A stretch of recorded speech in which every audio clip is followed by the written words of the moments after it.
جھنڈا بھی نہیں لگا سکتے تھے. تم تو سب کچھ چھوڑ کر بھاگ چکے تھے.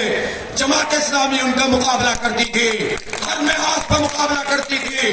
ہم نے لسانیت کی سیاست کو اسی وقت دفن کر دیا تھا. اس لیے ہمیں یہ تانا مت دو, اس سے تم اپنی وڈیرا شاہی اور جاگیرداری کے راج کو تقویت دیتے ہو اور بے وقوف بناتے ہو ان لوگوں کو کہ جو پسے ہوئے ہیں اور جن کے اندر سے تم نے یہ شعور ہی ختم کر دیا ہے کہ وہ آزادی بھی حاصل کر سکتے ہیں.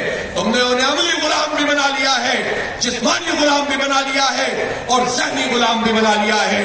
اس غلامی کی زنجیر کو توڑنے کا یہ وقت ہے کہ یہ شہر کراچی جاگے گا تو سندھ کا چپا چپا جاگے گا, ہر دیہات سے انقلاب ابھرے گا انشاءاللہ تعالی.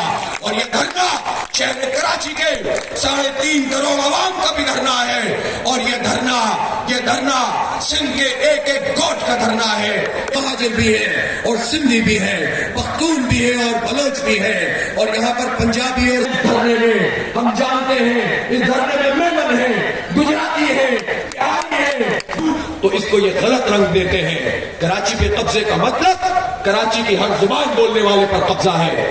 کراچی پہ قبضے کا مطلب اس شہر پہ قبضہ ہے جو صوبہ سندھ کا 95 سے 98% ریونیو جنریٹ کرتا ہے. 148 کراچی میں رہنے والے وہ سارے لوگ جو پورے ملک کا 42% ٹیکس دیتے ہیں, اور ہمارے ٹیکسوں کے پیسوں سے پورے پاکستان مسکان ہے. میں پھر کہتا ہوں, کسی کو اچھا لگے یا برا لگے, لاہور میں جو میٹرو ٹرین اور میٹرو بس چل رہی ہے وہ کراچی کے لوگوں کے ٹیکسوں کے پیسوں سے چل رہی ہے. ملتان میں بھی یہی ہو رہا ہے.